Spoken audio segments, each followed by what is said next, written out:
Welcome to PopXcast, a podcast that brings together the worlds of pop culture and science fiction in a way that breathes life into our inner child. From nostalgia to all things retro, pop culture news, film reviews, and the Retro Rewind, we explore all realms of geeky goodness.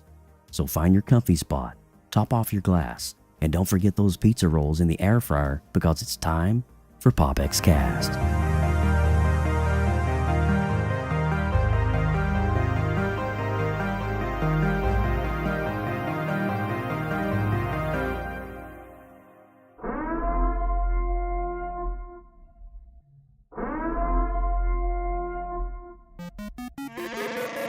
You are listening to PopXcast, where science fiction meets pop culture.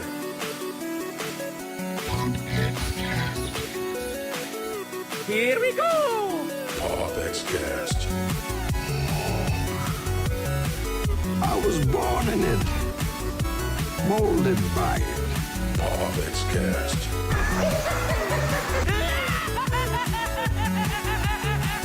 No strings on me.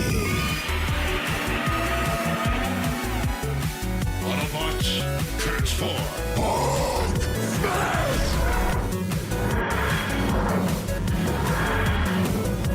I'm Batman. By the power of Grayskull. PopXcast. We're doomed. Goal here at Tyrell. More human than human is our motto.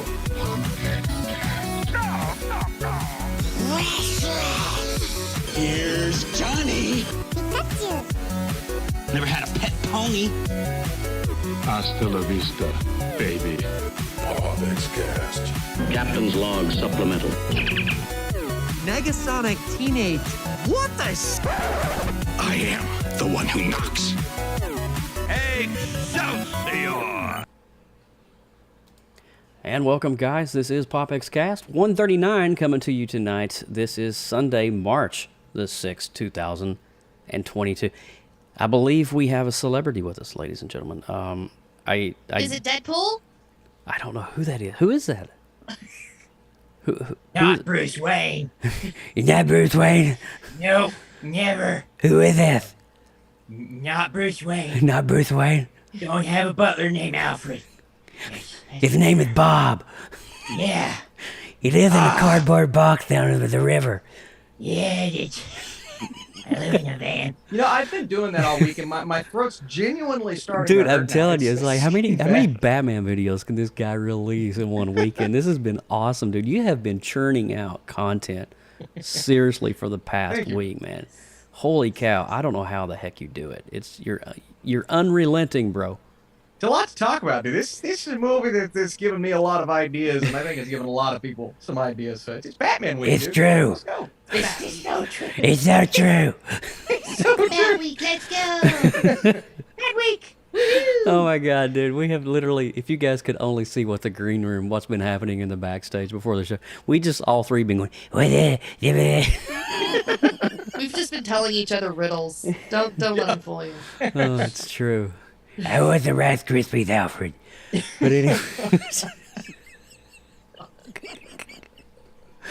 Oh my god, we're seriously not even 2 minutes in the show and we're completely off the rails. It's great. What's up, chat? We have a banging chat with us tonight. Yes, we Yeah, do. we do. My gosh, look at this. We got Jeremy Stotz, John Poffenbarger, Shane, the neighbor next door. Hi, Shane. Hi, neighbor. Hi, neighbor. Like a good neighbor, Shane is there. We've got, what is it, Sharma? What's up, Sharma? Jaren Talks in the house. And, man, you guys are keeping it lit. What is going on? It's so good to see you guys. Please like and share this, guys. If you're watching this right now on the live stream, please copy the link, share it out on your feeds if you'd be so kind, on your Twitter and Facebook. Let people know what we're doing here. This is a good show. We just have fun doing it, and we're going to be talking about a really cool movie tonight, and hopefully you guys can join in on that conversation as we get to that point. But with all of that said, we're not even going to do formalities. We're just going to go right on into the intro because we have a lot to talk about. Well, Right? well. Yeah. Does that mean I welcome him? If you want to. Welcome, everyone. No, don't do that. No, I Don't can't do it. that, It dude. hurts Don't like do a it. gargling marbles. Don't Welcome do to it. PopX where science fiction meets pop culture. I'm Austin Burke, the Appalachian. The Appalachian. Stinking nerd. And geek at heart, we would like everyone. We'd like to welcome everyone joining us live in the PopX.live chat room. Hey, come hang out with us. Join the conversation at our website, PopXcast.com. If this is your first time tuning into PopX, the first 10 to 15 minutes, we run down the headlines, and there are a lot today since our last show. Then we deep dive into all things nostalgic on the Retro Rewind. We have a fun one coming at you, and then at the halfway point, we hit on the show's topic. And what are we talking about today? Do you guys know? The Joker? Goobers. Yeah. It's Goobers. I have no idea. No, man. Alfred. That's who we're that's talking about it. today. Not Alfred. my butler. Pennyworth. It's not mine, that's for sure. Get your butt in here. Clean my bunions. Anyway. All right. I'm real serious. Dude, I'm telling you, we can't be doing this all night. I'll be waking Yes, up in the we morning can. and I'll be like, I can't talk. But I am Joseph Burke, Central Florida's seasoned comic book nerd and retro enthusiast. Now, we are a part, myself and Miss Lindsay Badger are a part of a crazy cool art collective called the Creative Multiverse. If you look in the bottom right of your screen, you'll notice that this says Discord QR code. Click on that QR code right now as you're seeing the stream. Get on your phone, pull it out, scan the code, go to our Discord server, sign up and join our Discord server, and there you'll see all the cool stuff from PopX, all the artists that submit, artists that go live. We have fun challenges. We just finished up our Black History Month art challenge last month, and so we got some cool stuff lined up for you guys. And so be part of the Creative Collective. You don't have to be an artist to join up. That's the big thing. But I don't draw. Okay, but do you want to see cool content? Then scan that Q. There it is. Look at that. He's on the Discord right now. You get creative. You got creative on the multiverse. All right, Lindsay Badge. Well, Sorry, I took last time we hung out, you guys, we got a little nerdy about the Book of Boba Fett. We did. I don't know if you remember that. Yeah. Episode 138 was a banger. You need to go check the replay on that. Love Book of those. Sure, Boba frickin' Fett, banger. and it was a banger. And we also did the retro rewind for Police Academy. That, oh god, I want to go back and watch it again. That So was fun. Such a good movie. So make sure you go to our official website, popxcast.com, for that episode and all the other super awesome episodes that we've already done. There's a lot of them. There's a Get plethora. lost in the geeky goodness. Yep. Just wash over. Let it wash over Just- you. Yeah. Just sprinkle some things on your face. I do think someone in the chat says we may have an echo. Do we have Oh, an do we echo need to going push on? a magic Oh, button? I'm so sorry. That was probably on my end. No, it's Lord okay. have mercy. I like having I more hope- voice. Echo? Here, I'll enable more the echo. Echo. We were in the Echo. the Echo. bat cave. That's Yeah. exactly what it was. That's We were in what the it bat was. cave. We were in the bat cave. It Yeah. happened. We all fixed part the of the mantra. fixed the echo. I'm so sorry. Yes, the bat cave Alfred, button. get out of the dang bat cave. Wait, don't you mean just random butler? Not Bruce Wayne's butler? What? All right, Okay. friends. While you're hanging out with us tonight, and if you are liking what we are dishing out to you, please make sure you are clicking the thumbs up, that big old fat thumbs up button, the like button. Throw us a subscribe if you're not already, and make sure that you are hitting that bell for notifications for the next time we go live. We will let you know. And for all of our favorite podcast friends, that's you, our favorite listeners, make sure you are going over and giving us that 5-star rating and review that you know we love. We want to hear from you. Yes. Let us know Indeed. how we're doing.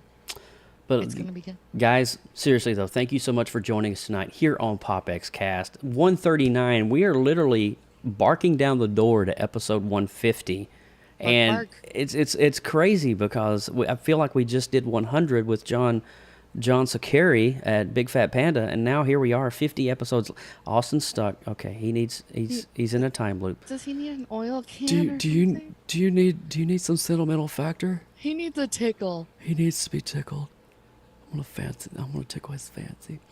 But anyway, But guys, seriously, thank you so much for joining us. Episode 139, March the 6th. I mean, this is going to be a great episode. Good to have you on board. Please like and share. And with all that said, we're going to go ahead and roll the old news. You guys ready for some new PopX news headlines? I know I am. Austin's got his thumbs up, so here we go. Extra, read all about it. This is PopX News, coming to you live right here on PopXcast.com.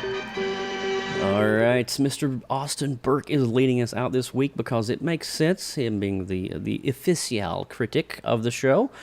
Give us those box office numbers this weekend, Austin. He's a professional. He's I love box office. And we've got some really good news today. It should come as no surprise to learn that the Batman is an absolute behemoth for Warner Brothers.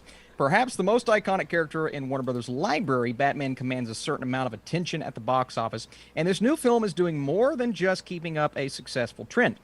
Matt Reeves and Robert Pattinson's take on the Cape Crusader has given the studio a massive opening weekend both here in North America and around the world. The Batman opened to the tune of $128.5 million domestically this weekend. That's good for the second biggest opening weekend since the pandemic began 2 years ago.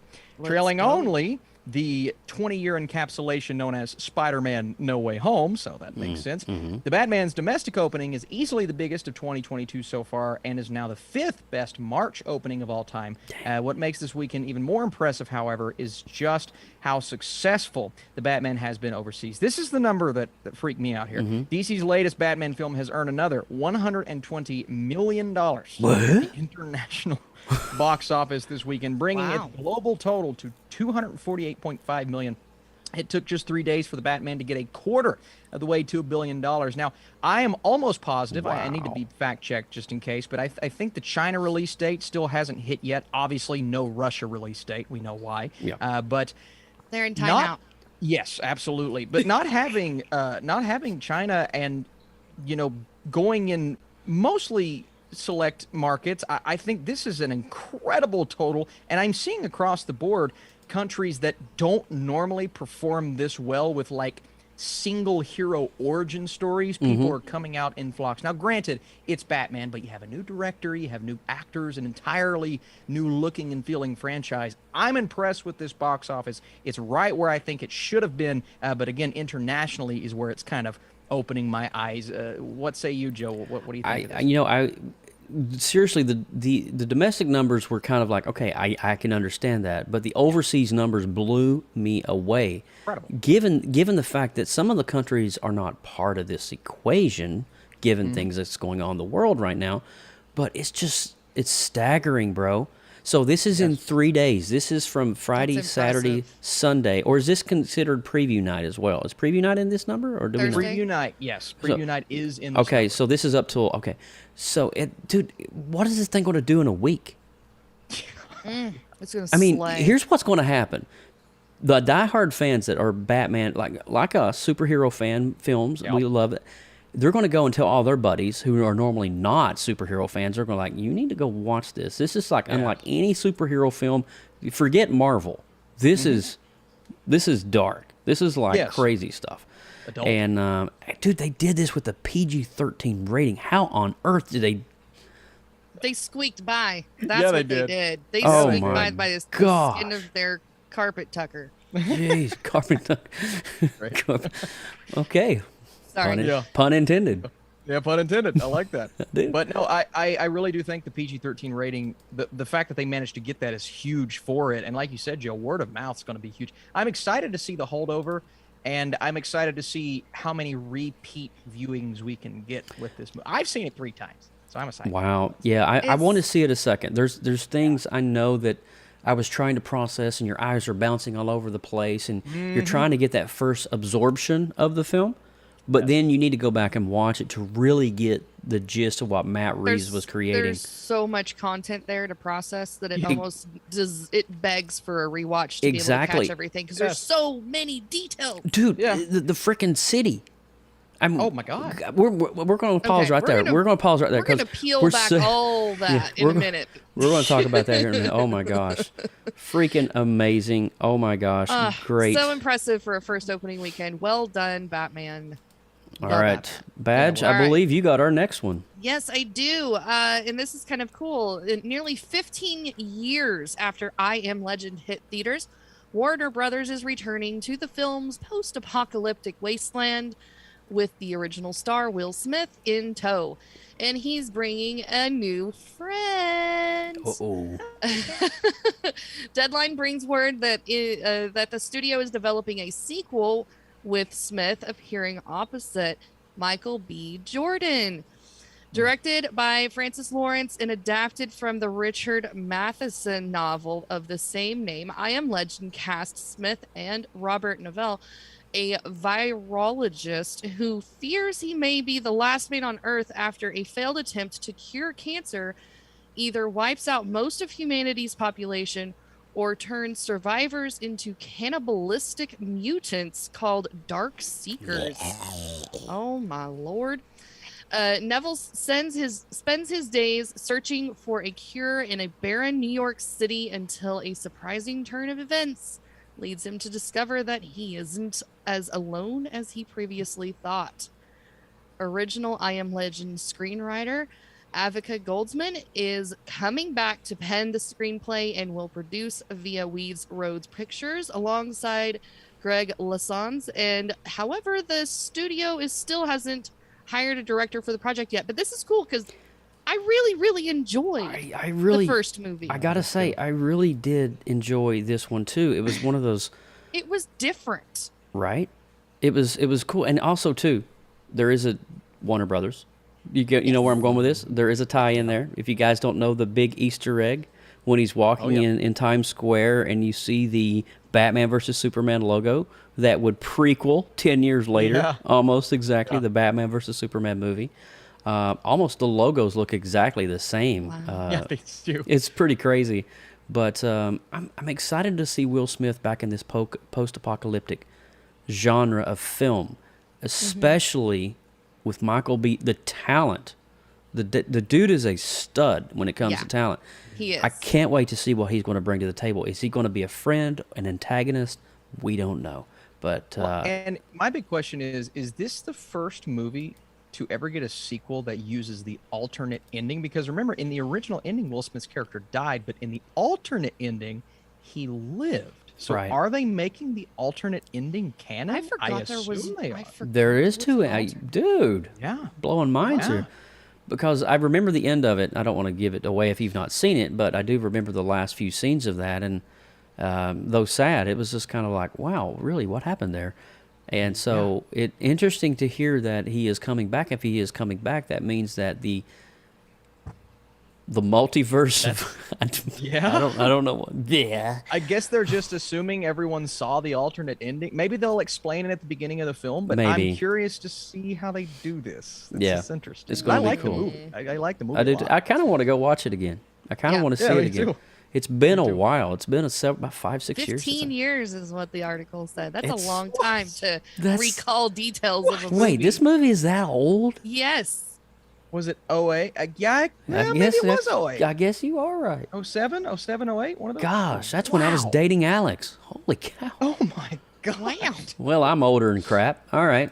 That's crazy, man. Moving along. Now that we all got an age check. Oh, some of us needed it more than others, but I'm just all righty, moving along with the news here. This one's kind of cool, guys. It's official. Fans that will not have to survive no more than 2 weeks without their feel of Daredevil, Jessica Jones, Luke Cage, Iron Fist, The Punisher, and it is starting on March the 16th. The former Marvel Netflix shows, along with ABC's Agents of S.H.I.E.L.D., will officially come to Disney+. Now, this marks a pretty significant development for Disney+. In the U.S., while overseas versions of the streamer have hosted quote-unquote mature content for quite a while, This is going to be opening up doors and creating a separate section for domestic versions for a PG-13 mature filter that is going to be now implemented into Disney Plus. So R-rated level violence, sex scenes, and stuff like that, straight out of what we see in some of these crazy, darker, more sinister Netflix shows like the Daredevil and the Punisher, which kind of show more gore and face and just all kinds of crazy stuff. Disney Plus will roll out a brand new parental control on March the 16th as well. And I think this is long overdue, especially here in America, because we've got some crazy shows that's going to be, if hold me out, Charlie Cox was in Spider-Man No Way Home. Yeah, it was. The rumor is that Charlie Cox may be coming back for Daredevil season 4, I believe. Mm-hmm. So, hey, It makes sense. it makes sense, right? And we also know that John Bernthal has been in talks to do a different version of his Punisher character, Frank Castle. So, guys, what are your thoughts on Disney Plus? Well, the shows coming. This has been a long time coming because we were discussing these series in what Netflix and when Disney launched the Disney Plus service, and we were like, well, maybe they'll move them to Hulu because of the more adults angle that these shows take. And so now we're finally years later getting the answer of where they're finally coming home to rest with the rest of the collective. We knew that they belonged in the Disney house. We just didn't know where their room was going to be. Question before we move on to the last news article of the week. Does this officially make these particular Marvel shows and characters canon? Oh yeah. I say that's yes. where I'm struggling because now I think they are now, but my theory was, okay, they put it on Hulu, they treat it like a multiverse type of thing, and just say the Charlie Cox that we see in No Way Home is the same Daredevil, but different. You know what I mean? Same, but different, because they're making it lighter.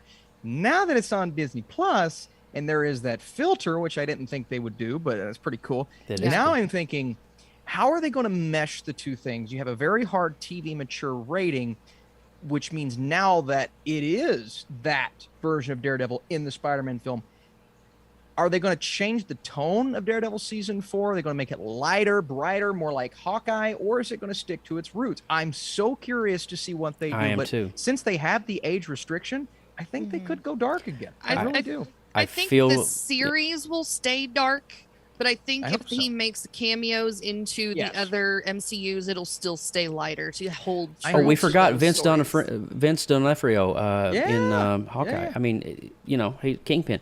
But here's another thing too. There's a couple shows that are missing from the thing. Is specifically the Runaways. Then you've got Cloak and Dagger, and then the Inhumans, which was kind of a flop. But we won't talk about that. But it was really interesting. I at some point, I think those shows, since Disney now owns Fox, the Runaways and Cloak and Dagger can be now included into that realm as well. Because they're on Hulu, if I'm not mistaken. They are. But it's just a side thought. Oh, there's a whole new world, man. Man, the chat's blowing up. I can't keep up with you guys. I Talk Marvel in the house. I want to say, what's up, Jill Pie? Hey, what's going on, man? So good to have you on board. We got Nova Omega. Looking forward to your Batman spoiler discussion. We're looking forward to having you on our Batman spoiler discussion. Nova. Wait a minute. Nova Omega. That's pretty sweet, Anyway. man. I love that name. You like that? I do That like that feels name. good. That feels It right. feels good on the whole. All right, who has got the last one? I believe it's Austin Burke with the last news. On the whole, interesting. Can you? Alfred, where's my Bengay? Alfred, get the creams. All right, there was a time when the casting of Keanu Reeves as Batman would have sent comics fans into extended outrage. Man, how times have changed. But now we've had numerous dark and serious takes, and Reeves himself has undergone a much reevaluation with fandom since the days of Constantine. It feels right in context. Said context being DC's League of Super Pets, the animated comedy based on animal sidekicks. Now, until recently, at least one of the actor role pairings remained officially unconfirmed. But now we know Keanu Reeves is Batman. and Batman just needed a puppy, as many might suspect. Not that it stops him from making dramatic, grimdark pronouncements. The classic 1989 Danny Elfman Bat theme certainly adds to his mood. Dwayne Johnson voices Crypto. Kevin Hart is Ace. Vanessa Bayer as PB. Natasha Lyonne as Merton. Diego Luna as Chip. John Krasinski is Superman. Mark Maron as Lex Luthor. Kate McKinnon, Thomas Middleditch, Ben Schwartz, and Jamila Jamil has also joined. My God, this cast joined the cast in as yet undisclosed roles, though it's presumed that some of them will play other Justice League members. DC's League of Super Pets opens on May 22nd. Be sure to check out Reeves' voiceover in the latest trailer. I think it's like a 1-minute tease type thing, and it's great to talk about that Danny Elfman theme that played. Man, the fact that they can do whatever they want with that music now is really cool. Yeah, John who? Krasinski. Yeah, aka Mr. Fantastic. Yes. Wow.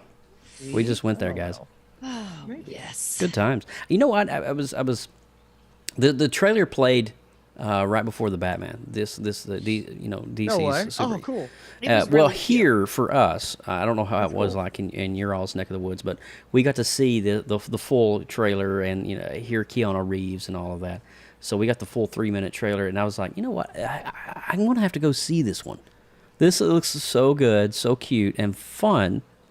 I may have to go see it because I kind of want to see who's the villain and where it's going to go in the storyline.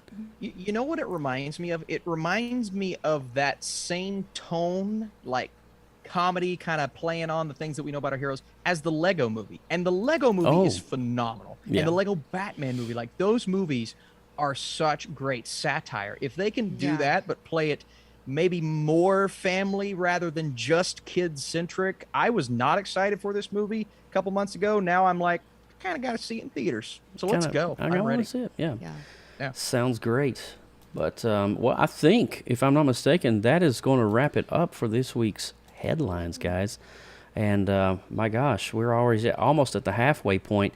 We're going to go ahead and transition over and do a little retro rewind for you guys. We're going to dial back the 80 dial right now to 1986 specifically, and one of Disney's breakthrough movies called Flight of the Navigator. So don't go anywhere. We'll be right back. PopXcast is coming your way with the retro rewind. Don't go anywhere. We'll be right back. I promise.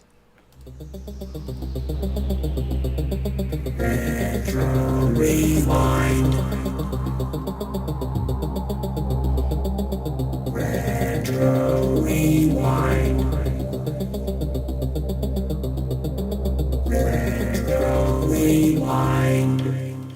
Retro Rewind, Flight of the Navigator. Man, I was sitting there a couple weeks ago and I was kind of toying, like, what film do we want to cover that we've not covered yet already on PopXcast? And this film was a technological marvel to pull off, and it cost the company millions to make.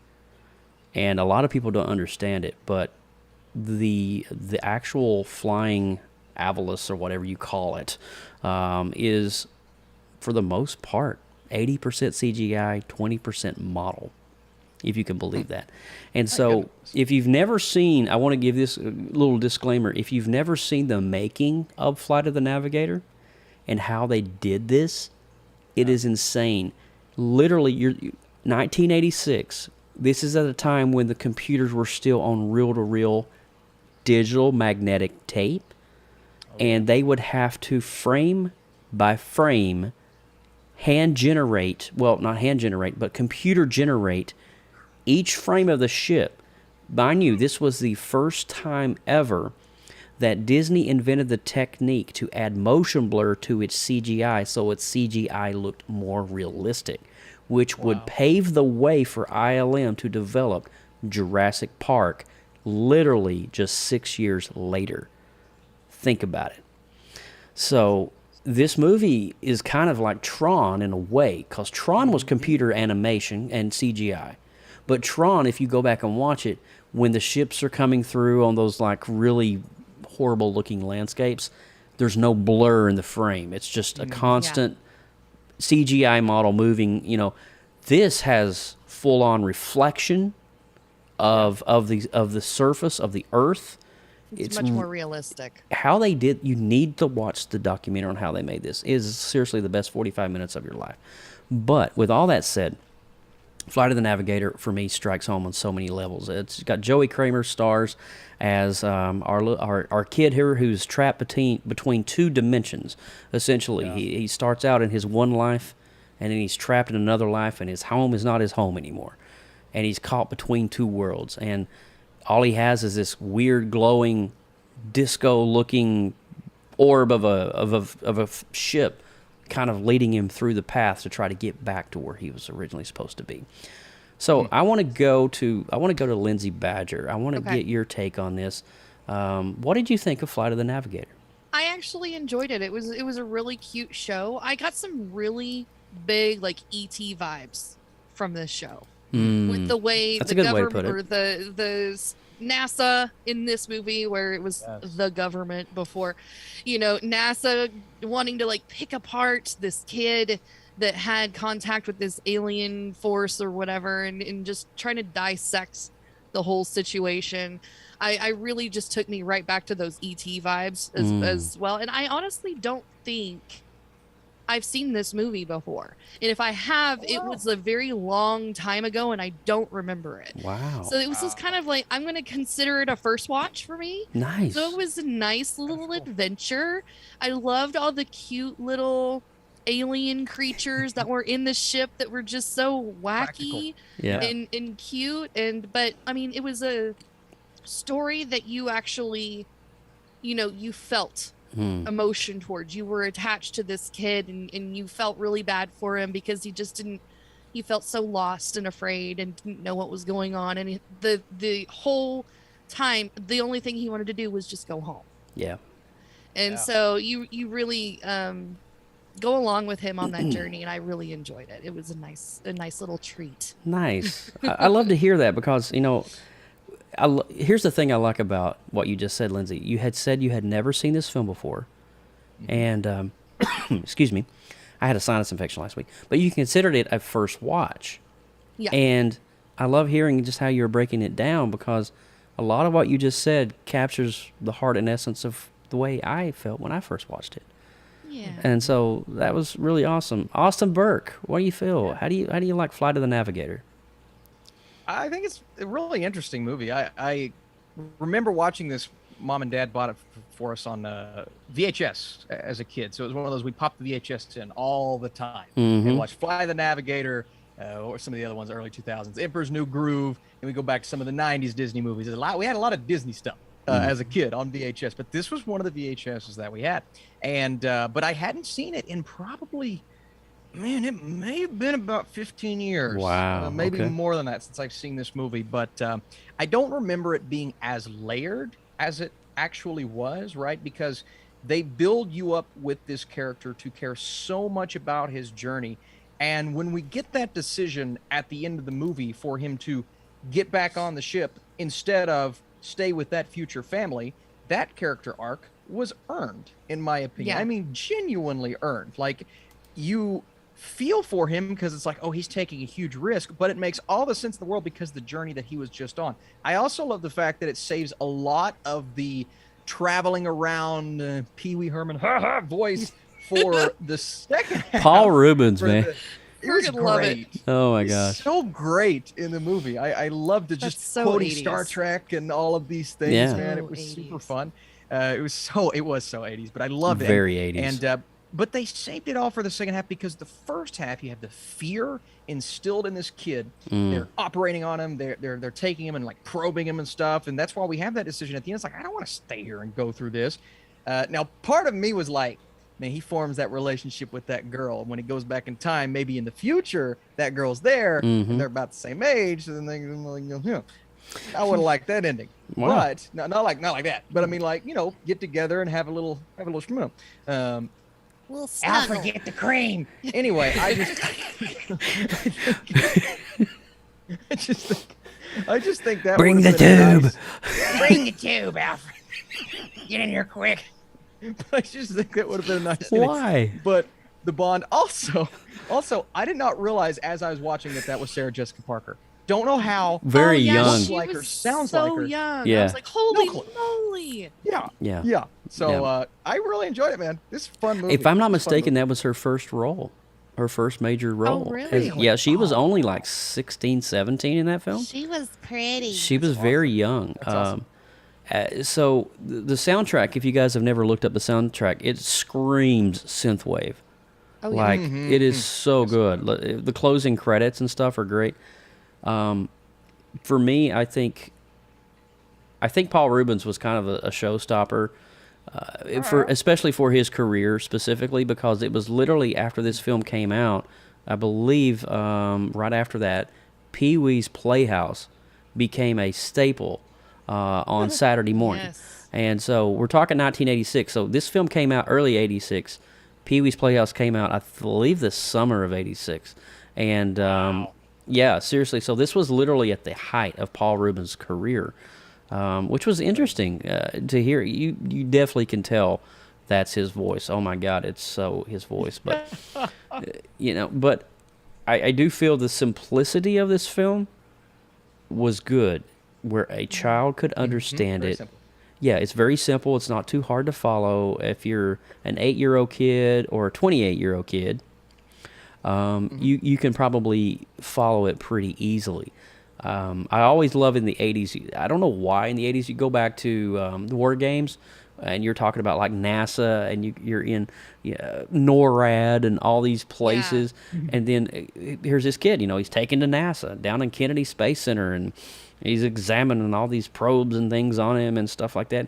It always was like NASA and space was the big thing about, even in E.T. You were talking about it, Lindsay. Remember how NASA came in with that house vacuum? With all like the hazmat suits. It was like all scary. Yeah. So all the plastic definitely- vinyl to walk through and all that stuff. and they're rolling the tube down the street.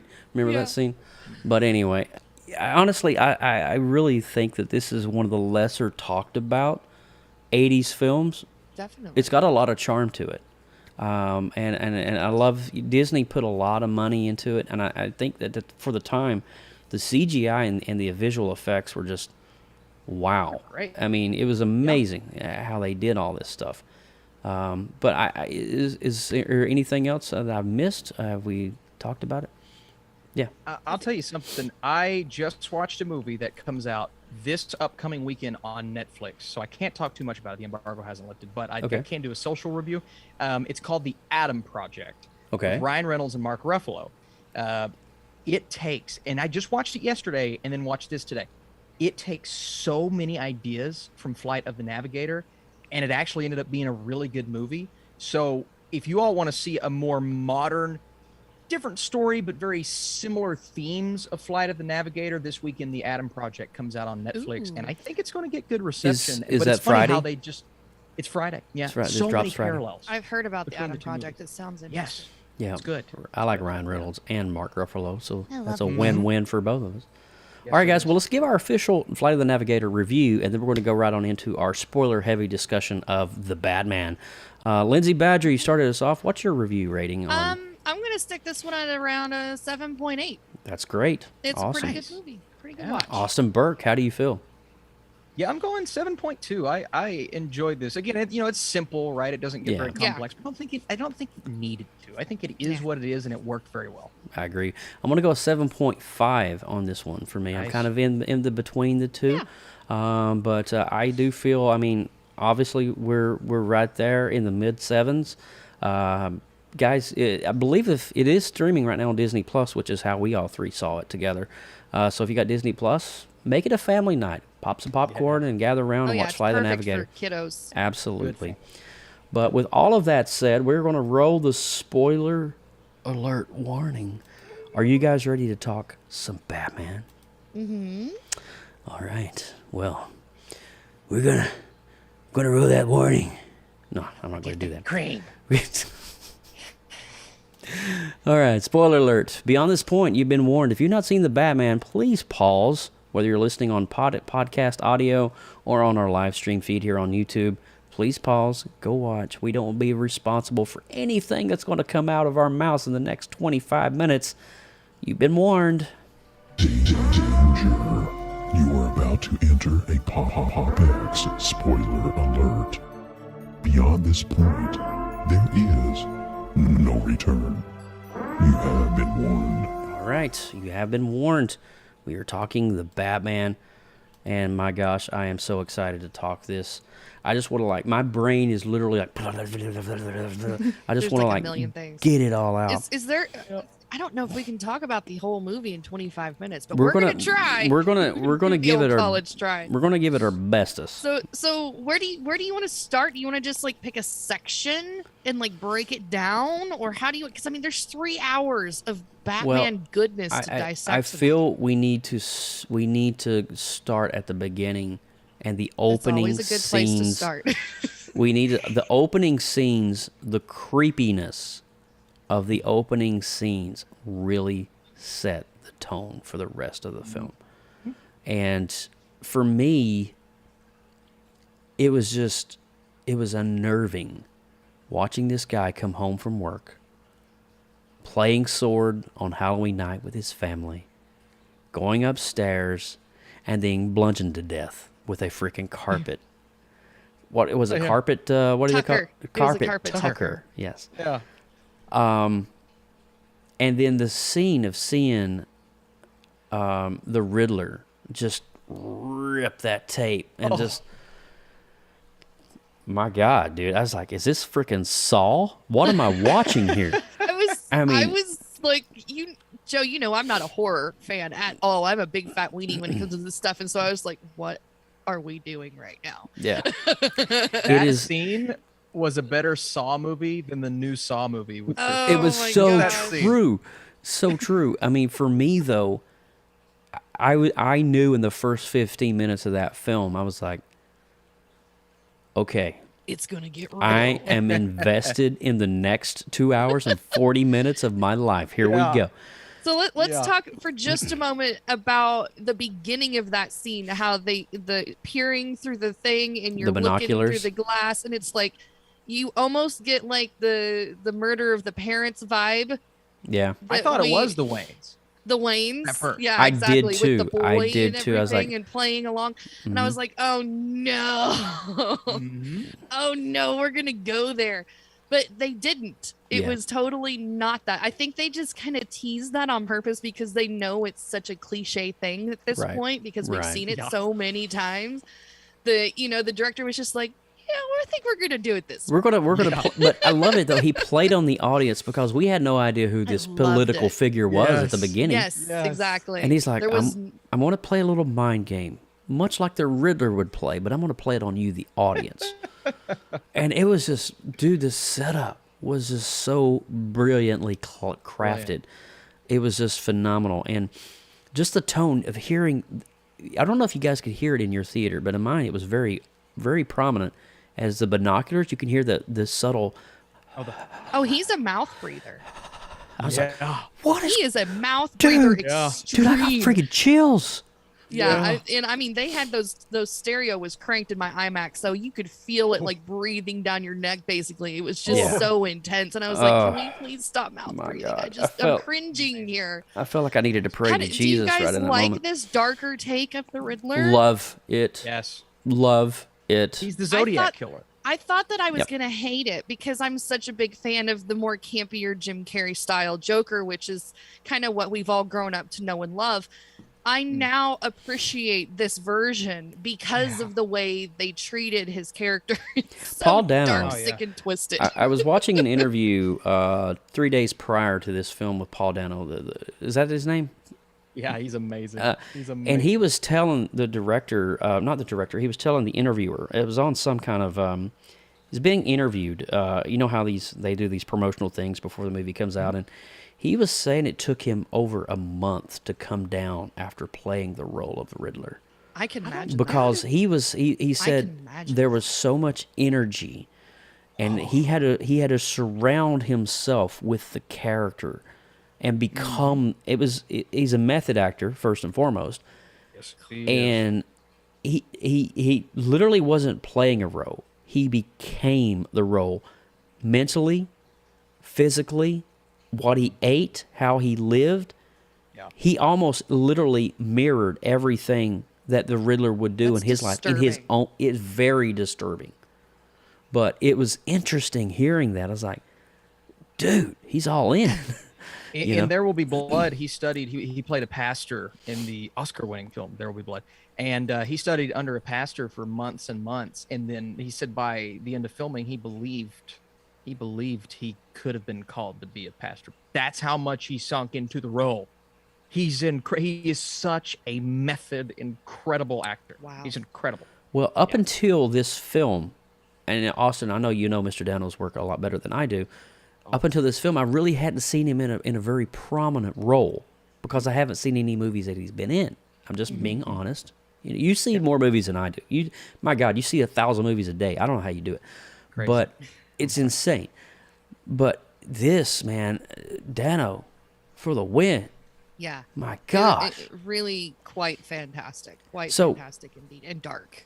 And then Yes. after that scene, the gravitas of that scene, you hear that dun, dun, dun, dun. And I'm like, oh my God, here he comes. And It's of course, that power chords just driving. the wall of sound. Driving. It's a wall of it. sound Oh, on Michael. How do you say his last name? Giacchino. Giacchino. Oh, so Loved it. good. It's got the theme has an Empire Strikes Back vibe to it too. Very dun dun dun dun. dun. Yeah. It's that Yeah. where it's so powerful. There's nothing that can penetrate it, It's and that's why it works so well for commanding Batman. and driving. It is. And it pushes you through the movie, and it drives the entire movie. The music is just spot on for the tone of the Yeah. whole thing. It's I said this. I know it's crazy. I love Elfman's theme. Hans Zimmer's my favorite composer of all time. Same. I think Giacchino's score is the best Batman score I've ever heard. I think it's Agreed. the It's best. a great I one. would agree with It's a you. great one. Best. I would Yeah. agree with you. And then, I So we believe get the signal, right? Is that what happens? we get the next? signal. The moments With after Gordon that at the is the top? reveal of Batman, and the first look at Robert Pattinson, and he actually, Batman is coming to investigate the crime scene, walking in with Commissioner Gordon, and all the cops are like, "Really? You let this vigilante in here?" Yeah. You know? Oh my gosh, dude! It was just so raw. It was so New York. Yeah, very. Oh well, Who's every this person guy? was like, "Hey, man, hey." Do you guys agree with me on this? So we've seen a lot of great Commissioner Gordons, Gary Oldman.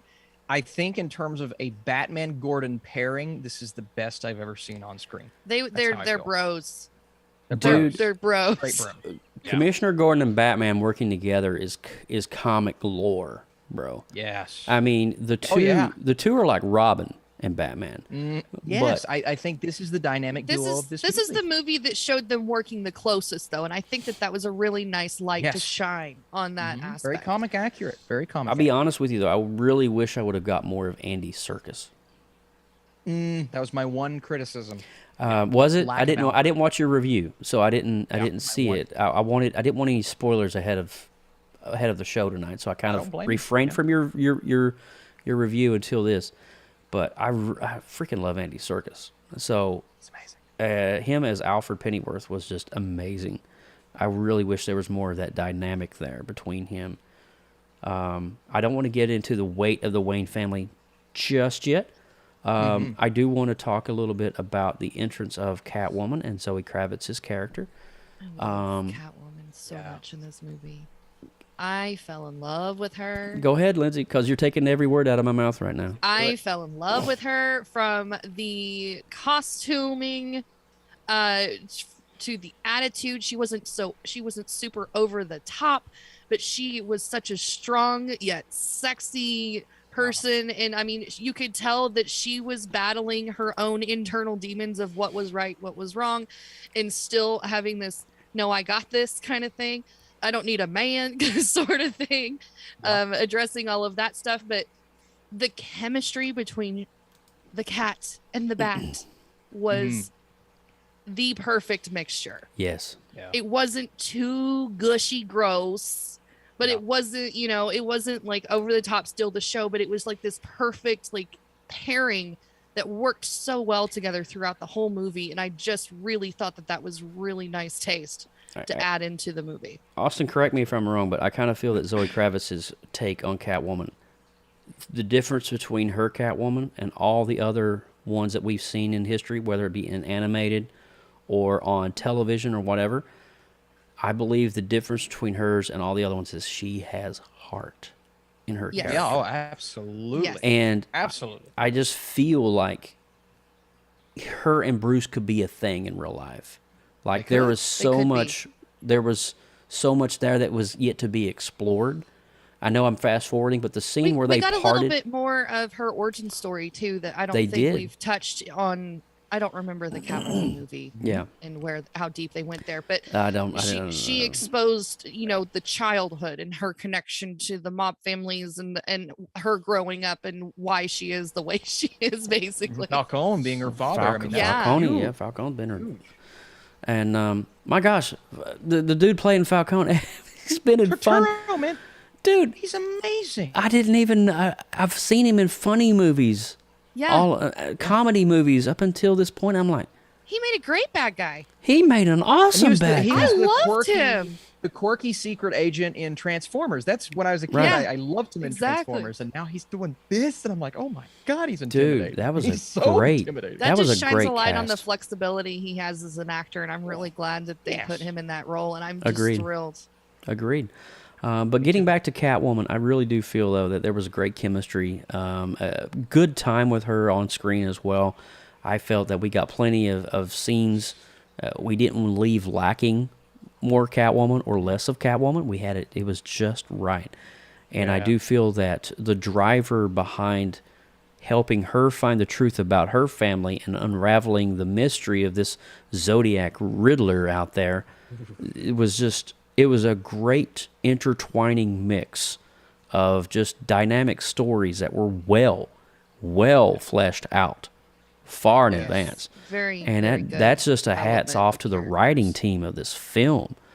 Yeah. Oh my gosh, Austin! It's easily one of the best scripts I've ever seen in a Batman movie, because the arcs of all of the characters come so, maybe not Alfred, but so full circle by the end. And I think Bruce's progression, see, the big complaint I've seen, and it's valid, is that Bruce is, first of all, not in the movie until 55 minutes into the film. I made note the second time I watched it. 55 minutes. Now, we do at one point see Bruce with the eye makeup on, but I still consider that Batman because he's full Batman mode at that point. He is. He is. Yeah, and so then we see normal Bruce, and to the point to where he's squinting in the daylight and he's putting sunglasses on. He's like, I am a bat. I do not want to be out here. I do not want to associate with you people.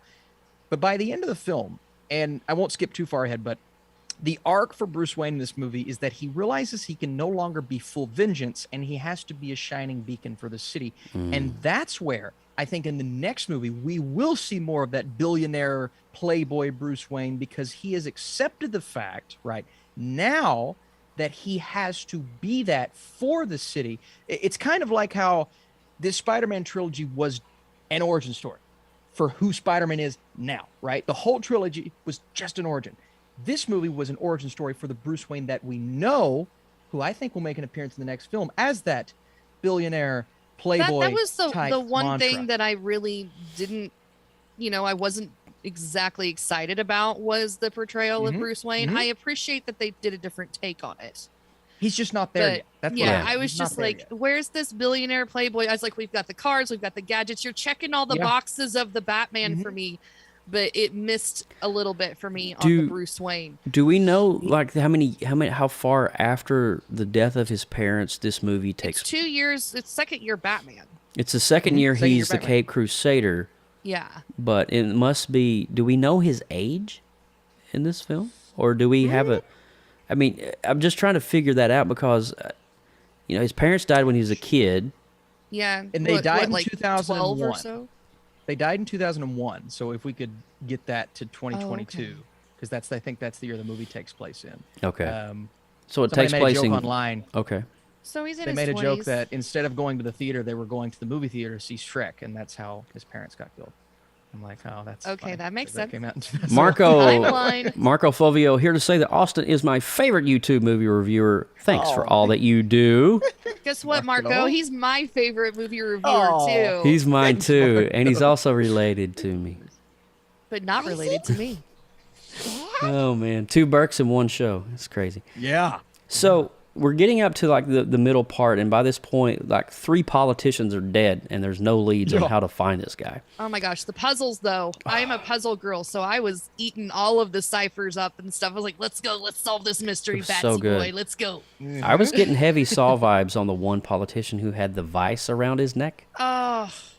And he kind of rolled into the funeral scene In the car. And And then he he had had that- like the phone attached to his Gosh, hand. he's like, yeah. That Great was scene. like, nope sauce. Dude, that for me. conversation, scene. that was, I believe, the first conversation that Batman had with the Riddler face to Yes. face in real time. Yeah. It was just unnerving to hear Riddler talk and just how he was processing And everything. he was live streaming at the same time. to To his followers. Yeah. Jeez. I also love how in the movie they make it a point Batman will stop and look at that little boy whose dad just died. And then he does it again during the car scene. Now, some people have theorized. They've theorized. Is that our future Robin?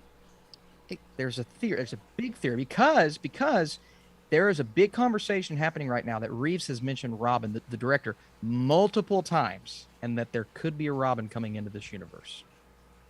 Is the little boy taking gymnast classes? I don't know. See, that's the thing. It's like, does he? I don't know if that's our Robin or if we get a Robin now. Do I we would've been have fearful of that. multiple? Do we have multiple Yeah. like storylines for Robin's backstory? I don't know. Dick Okay. Grayson. Dick Grayson Couple. was the Flying Graysons. They Yes. were. They did the Circus family. Circus Jazz was family. the origin story for them, so I didn't know if there was an alternate.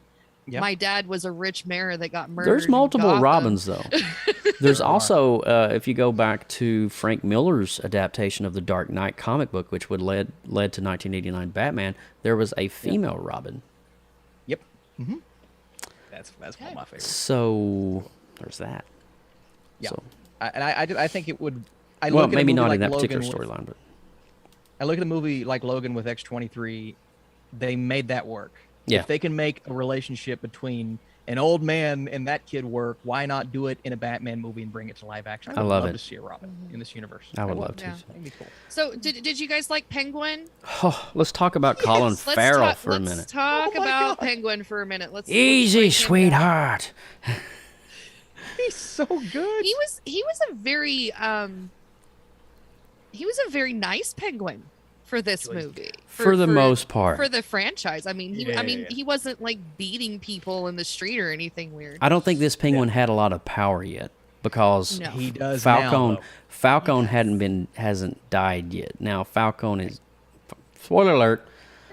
Falcone is shot at the end of the film, which transitions the power directly to the hands of Penguin. Bring the And rat that into the scene, light. that scene Ah, with Penguin s- overlooking him, he's like, hey man, he's just like, Falcone looks at him and says to himself essentially, oh my God, he's about to take he's taking the reins. And Yeah. see how Penguin has that kind of almost that classic Penguin look. He's getting there slowly, man. I think that's the end of that transformation right there. He's turned into Penguin. I'd Yeah. love to see it. He will be the crime boss. He will be the crime lord of Gotham. I would Yeah. say, like Kingpin. If Kingpin to Daredevil, Penguin to Batman. Yeah. Same. Very scenario. Arkham. Well, I mean, we've got that's another thing to be set up for the second movie. We've got Joker, we've got Riddler, and now we're going to have Penguin. The It's three gonna heavy be a hitters. trio. Yes. Yes. Here's what I hope they do. Reeves has talked, and we'll get to this more. I guess we can talk a little bit about it right now. Reeves has talked a lot about Mr. Freeze. A lot. He loves that character, loves that story, and I think have a little bit of stuff going on at Arkham in the second movie, but give us a Sub-Zero classic Mr. Freeze and his wife storyline. And then the casting rumors are crazy. They're like Bryan Cranston, Giancarlo Esposito as Mr. Freeze. I'm like, I they could see if- Cranston as Freeze. Oh my God, he would Cranston. kill as Mr. I could Freeze. too. Wow. Because Cranston's got that deep voice. I am Yes. the one who freezes. I am the one That who doesn't sound knocks. Oh, that would be amazing. I would love it. Grounded too. But he's Yeah, got to have grounded. that German. What is it? German accent? Isn't Victor von Fries? Isn't he? Isn't that has his name? been Or before. isn't Yeah. that He his has name? been before. In the animated series, they gave him an American accent, but yeah, he originally did have. Is it a Victor very von German- Fries? Or Oh, is it? that's right. They are doing a Penguin series on HBO. So that's probably Yes, they setting are. that up right there. Yes, they are. Well, Or he'll be the crime boss. dang. I hope. Who's Let's direct? Do go. we know who's directing that? Reeves is executive producing. I'm not entirely sure what the writing team looks like, but I don't even know. Is it a prequel? We don't know yet, but I hope it's after this movie. I hope so. Okay. Yeah. Yeah, it's Dr. Victor Fries. Nice. Yeah. I had So- to Google that to make sure. I was like, wait, it sounds right, but I want to make sure it's right for our audience. I would So, love to see Cranston. So what are some bits that we're not covering? I know there's a lot. There's 3 hours of stuff going on here, but man, I really like the twists and turns with the different politicians and detective work. The detective work in this movie is brilliant, and It I is. love seeing that. I love the detective side of Batman, and I'm glad that was like the main focus. I'm glad you said that. I really enjoyed the let's talk gadgets in cars for a minute, boys. We can't skip out on the goodies. Yeah. Okay. I The eye contact, Yeah, so cool, man. freaking amazing. yeah. So Freaking cool. amazing. The eye contact, that was great. The cape that turned into the flying suit. Did you see his Yeah. hesitancy when he got to the top of the building? He was and like, oh geez. you could tell he's not comfortable in that Yeah, situation he's not with those confident heights. in the flying. That was interesting, but he had to go. Why I love looking at this as just a full-on origin for. I mean, year 2, that's early, man. Looks like he's never been that high before. Looks like he's never done certain things. The wingsuit, he messed up and hit the bridge. Like, he is really Yeah. learning right now. And I You know love what it. else I really felt, and it was subtle. We only saw it once towards the very end, but the bat symbol coming off Oh. as the little knife batarang thing, That and then was he just popped it right back in. I was like, "That's the coolest thing ever!" Well, and it was So very cool, man. underutilized, in my opinion. But the gadget was of all really nice. gadgets. Let's talk about that Batmobile reveal yes, please. on the Yes, penguin please. chase. If you guys have not had the opportunity to see this movie in IMAX, you are not fully experiencing the Batmobile. Dude, the engine. It seemed like 5 minutes. The engine revving up, and then It's so Oswald good. Cobblepot looking. It's like, what is that? You know, and it's just like, look at that. Oh, you've got the pop button. The And rumble look at the muscle shook car look to the it, dude. chairs in Oh, yeah, the it was- theater. Shaking, man. Dude. I had vibrations from head to toe. It was amazing. I got to be honest. I mean, for me, the 1989 Batmobile will always be my favorite Batmobile. That's iconic. And I was a fan of the Christopher Nolan Rumbler, yeah, it was a very different take on it that we didn't normally but see. that old school scaled back Yeah, this is Batmobile with a freaking turbo engine in the back of it. Muscle car. Muscle car harkening back to like that 70s muscle car vibe. It did get a Yes. little nod. Did get a little nod. Yeah. Yeah, I see what you're putting out there, Mr. Reeves. I see I what you're putting see out, you. Matt Reeves.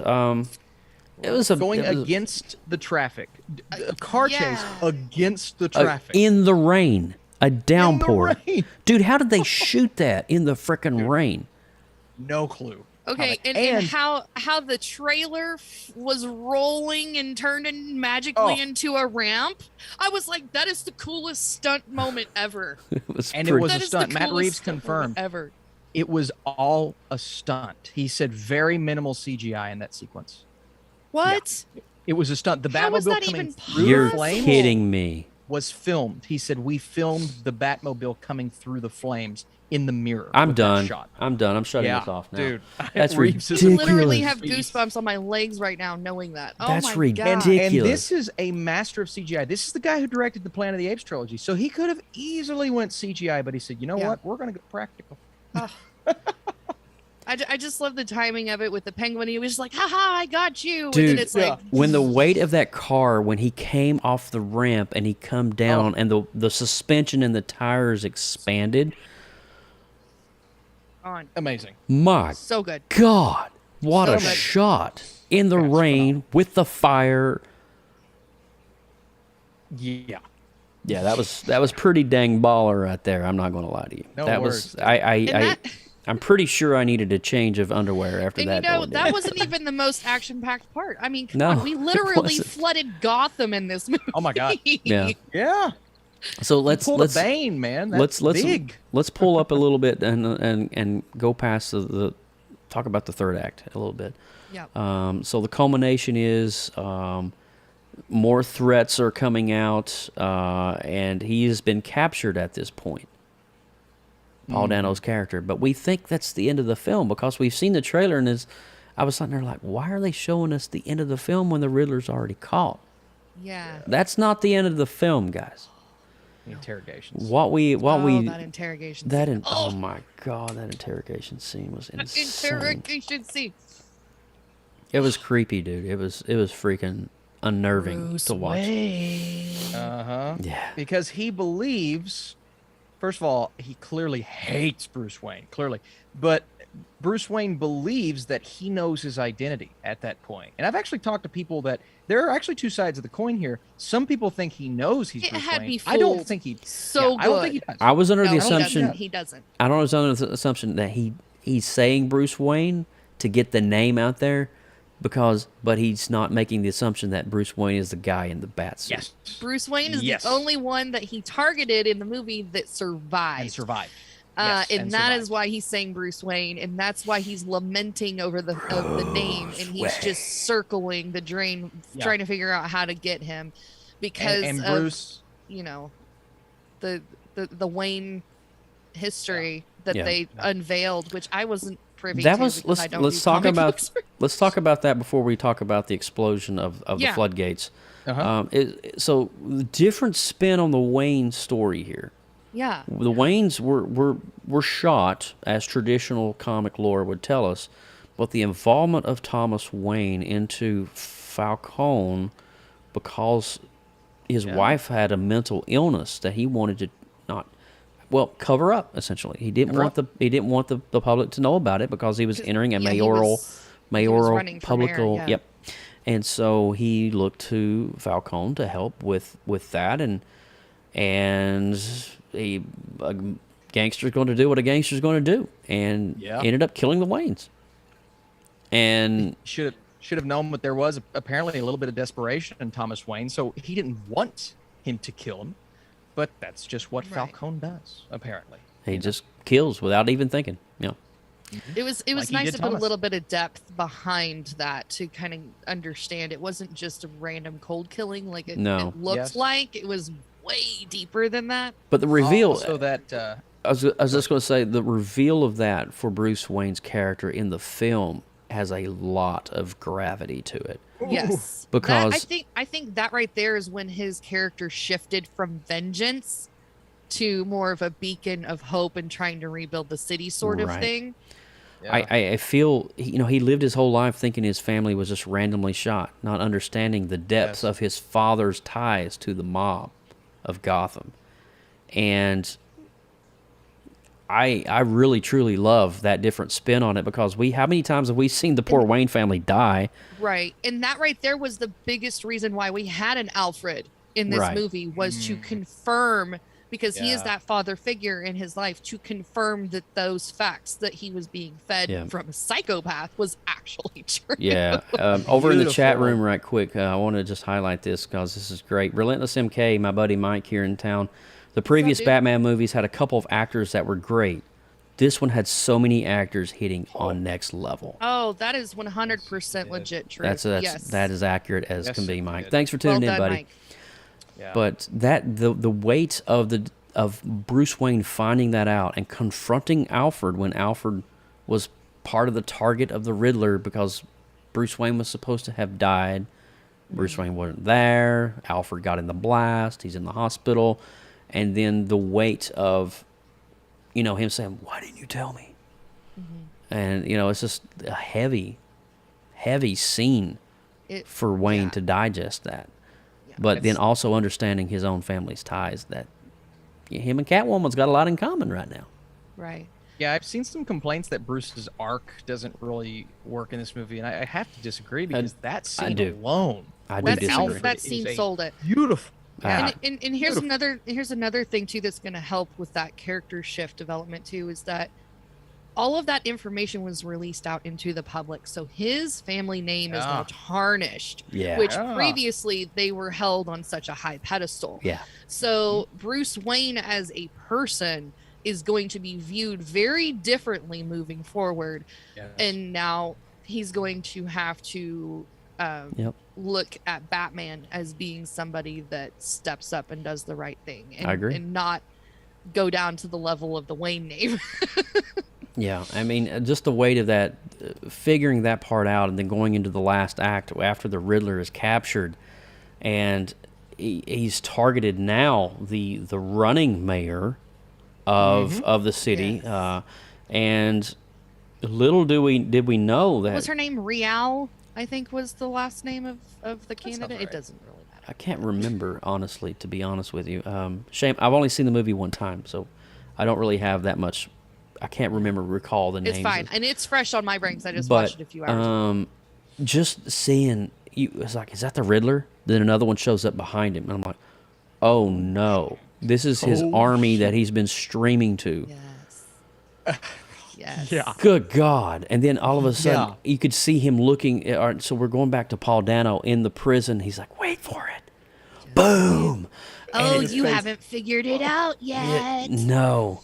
And it's just like, that moment when, now, Bruce Wayne 10 years from that point probably could have figured that out.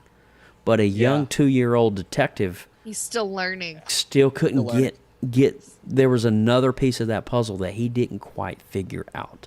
Right. Which is And an amazing callback to The Long Halloween, because in The Long Halloween, Bruce Wayne fails really as Batman for the first time, and that moment in this movie, I'm like, oh my God, they really are kind of doing, and there was even a Hush Easter egg during the Thomas Wayne video, so I'm like, they really are kind of pulling on The Long Halloween. It was pretty cool to see. Yeah, it was great. And if you've not seen The Long Halloween, don't they have the animated of that as well? It's on HBO Max. They're very good. Yeah, it's really good. Very good. But just the realization that this movie is far from over. But for me, yes, the floodgates were blown up essentially, and feet of water is rushing into the city. The city is being evacuated. There's pandemonium. The cops are doing their thing, and Batman is in this giant arena, and he's trying to figure and assess everything out. And that's when he starts seeing the Riddler army, if you will.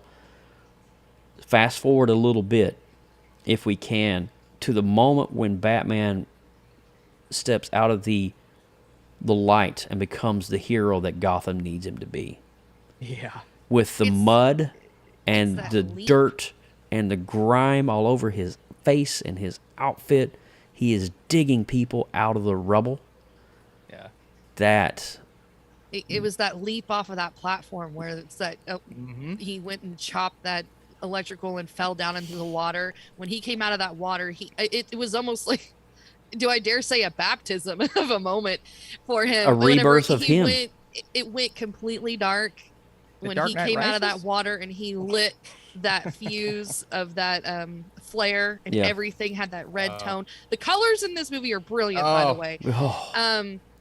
The red tone just saturates everything, and you just see him being the hero that he should be and is meant to be. Lindsay, you just said something that was very profound, is a baptism of his character. I believe in that moment, everything that the Wayne family had endured due to the mob, everything that was tied to him as a character, as a son of Thomas Wayne, I believe that was the moment that arc for his story truly came alive. And there was purpose and passion behind now. That was the thing that was missing. Where is the passion? What is the purpose? Yeah. And it wasn't for a name for himself, but it's for the citizens of Gotham. Yeah. It's a mindset shift. It's a mindset shift, exactly what that was. And that was such... I love the way you said that. It truly is a baptism of that character. Yeah.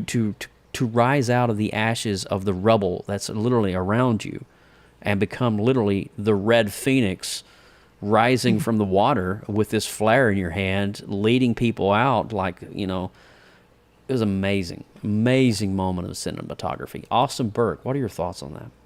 Isn't it a cool role reversal that as of this moment at the end of that movie, whereas normally it's the exact opposite, the city views Batman as a beacon of hope, but they view the Waynes as more of the corrupt, whereas normally it's the Waynes are the beacon of hope and Batman is corrupt. Now, how are they going to play that in the next? That is a beautiful thing by Reeves to play with. It's a great dynamic, and I hope they keep that dynamic intact, because me too.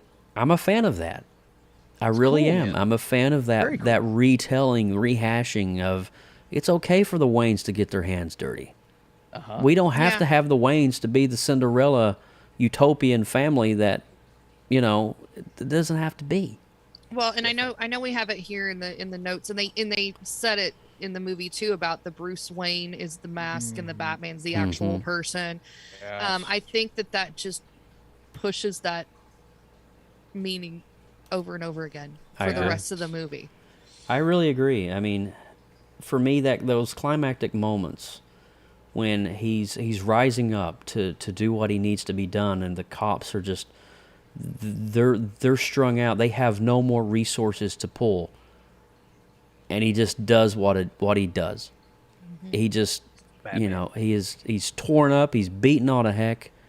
Yeah. His body is just damaged beyond, but he just rises up and does what needs to be done, despite it's everything. Like in The Dark Knight Rises when he takes the bomb away from the city. It's like those are the moments with the character that I like the most. Yeah. You know, the less vengeful and more beacon of hope type moments, and I think that was represented so well in this movie. It was. So well. It was. And everything we've talked about tonight is just, I mean, I really feel that all three of us, and even the chat, is in harmony about the way we feel about this movie. There's so many great moments, and I can't wait to watch this on the second viewing, which may be this week, by the way. But I feel truly this is probably one of the best DC movies maybe to come out in quite some time. I know that, what was it, Suicide Squad last year with James Gunn was decent, was pretty fun, but that's more campy. It is campy. But this was more real, more relatable. It was raw, man. It was, That's raw. That's a good stuff. word, raw. Yep.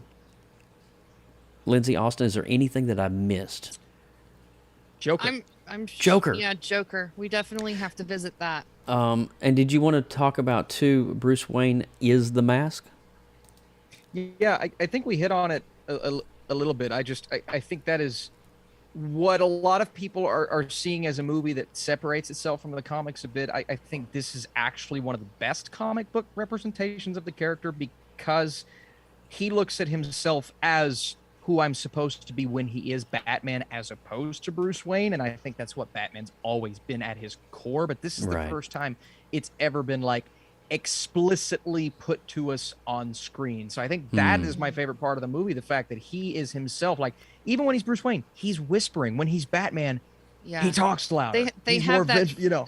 That's an ongoing theme from the very beginning of the movie of him journaling. I'm becoming more nocturnal and the animal. Oh, I'm glad you said that. The voiceover narrative by Robert Pattinson.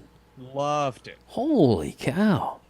I am the shadows. I am the shadows. Even whenever having to deal with the Wayne responsibilities and appearances and meetings, it's just, you feel that it's just like, okay, well, I have to put on my Bruce mask, you know? Yeah. You know, the begrudged responsibilities of the family title, that sort of thing.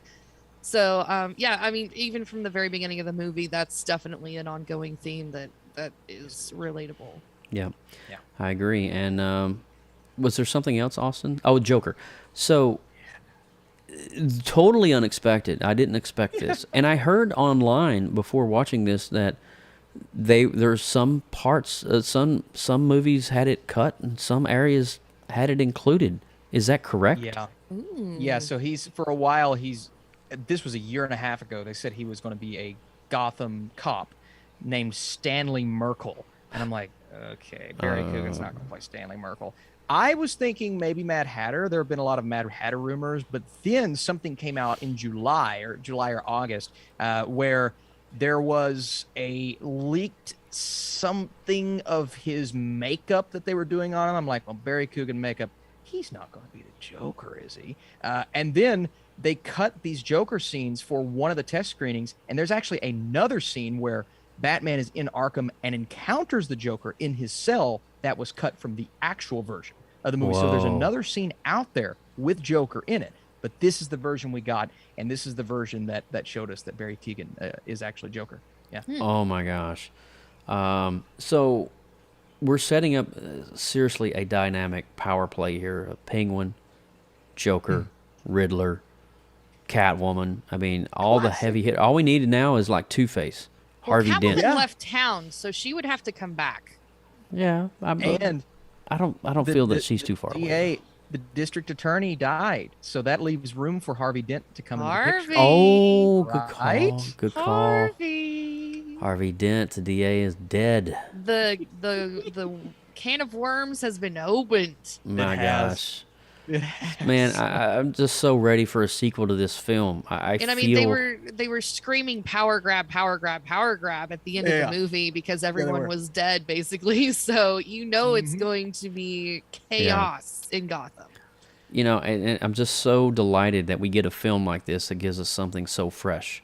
When I first heard that Robert Pattinson was being cast as Batman, I kind of chuckled in it myself. But then I started to see some of the stuff that he's been in as of recent, way post some of his Twilight stuff. And he's an intense actor, very intense actor. And it started kind of resonating with me that this is going to be something special that we've not seen before. And lo and behold, it truly was. But I feel that at this point we're just kind of rambling. I think we hit all the hard. I think we did. Hard points there. I mean, let me check the chat here right quick, make sure. I do wish the trailer hadn't given away the ending of the car chase away. Yeah, that's true. The previous Batman. Okay, so we're looking here. My favorite moment was the jail scene with Batman and the Riddler. Yes. I'm ready to see a Clayface or Solomon Grundy. Solomon Grundy. I would love to have some new bad guys thrown into the cinema. I talk Marvel. Bruce Wayne. Love it. And I love the Riddler kept saying Bruce Wayne, and Batman thought his identity was revealed until the music stopped and the Riddler referred to Bruce Wayne as him. Oh, yeah. Bruce Wayne. Yes. Yeah. So definitely good. Thank you so much, I Talk Marvel, and John Poffenbarger and Relentless MK in the chat for keeping that conversation going over there. We appreciate that. But you guys ready to review this thing? Yeah. Wrap this up. I'm going to go with the lady first. It's always right to go with the missus first, so go ahead.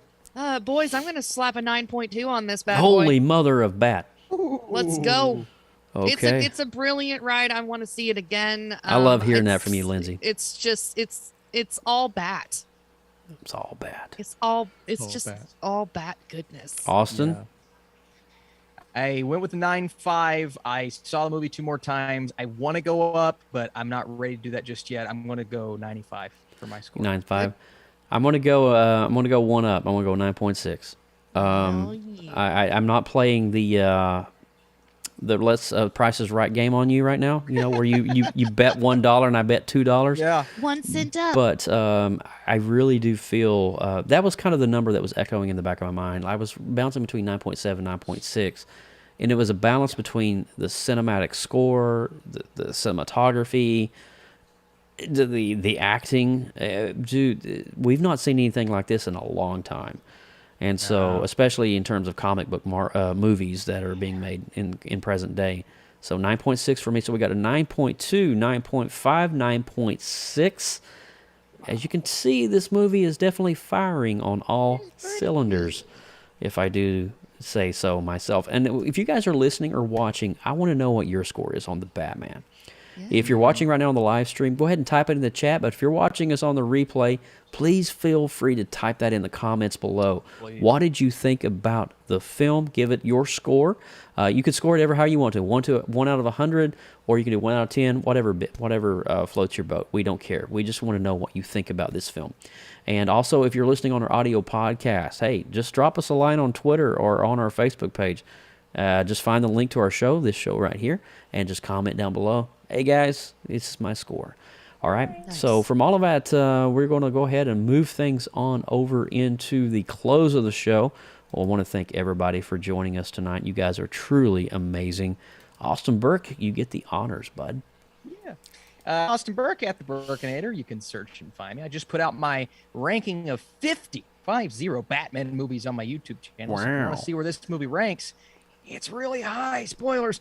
We are part of the newly formed creative group known as the Creative Multiverse. For more great media, content, artwork, and more, find us on Facebook groups and now on Discord at the Creative Multiverse. If you are a creative, produce content, or have a talent, we want to see it and would like for you all to share it with us in the multiverse. In the multiverse. In the multiverse. Yes, PopX is also in the multiverse.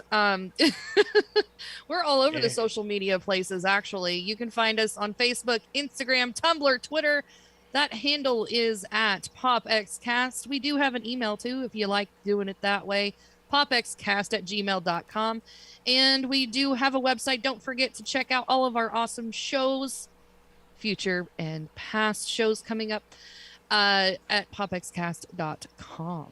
That's it. And I am Joseph Burke, and want to say Joseph Burke Arts all over social media. You can find me there, and connect with me on Instagram, Twitter, TikTok, wherever you want to go. And of course, hats off to amazing Team PopX, Lindsay and Austin. You guys are freaking amazing. I love you. You thought I was going to say bonkers or something. Too. Yeah, stop it.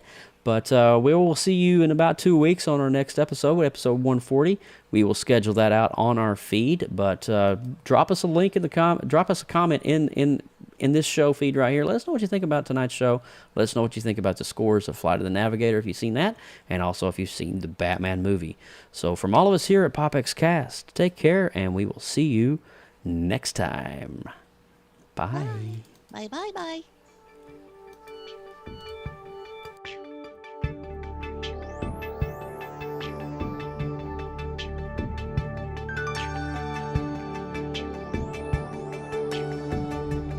Thanks for being a part of the PopX family.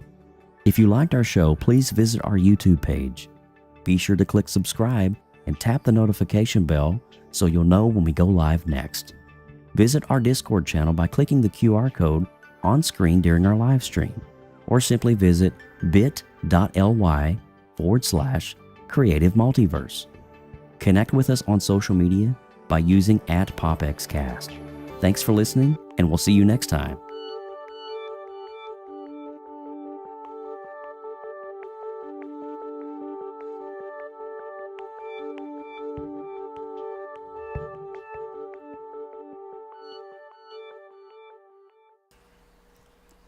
We're still streaming. Shoot.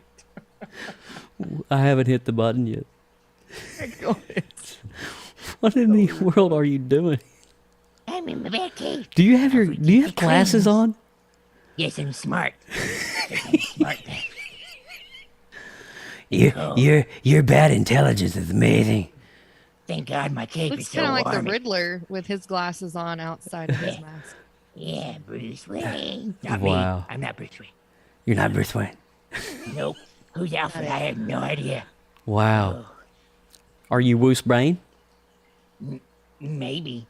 Definitely not in the Wayne familiar family tree. Nope. All right. I need Wow. some cream. The need some Austin rises. It's the cream. Austin rises. You need some cream? Is Yeah, that yeah. preparation H for that hemorrhoid you got? I got him right. Feels good on the whole. Oh my God, we're out of here. Oh, it hurts my voice. All right. Which one? What's in? Oh, we're. Oh, it worked. Oh, my God. All How right. did Christian Bale do this?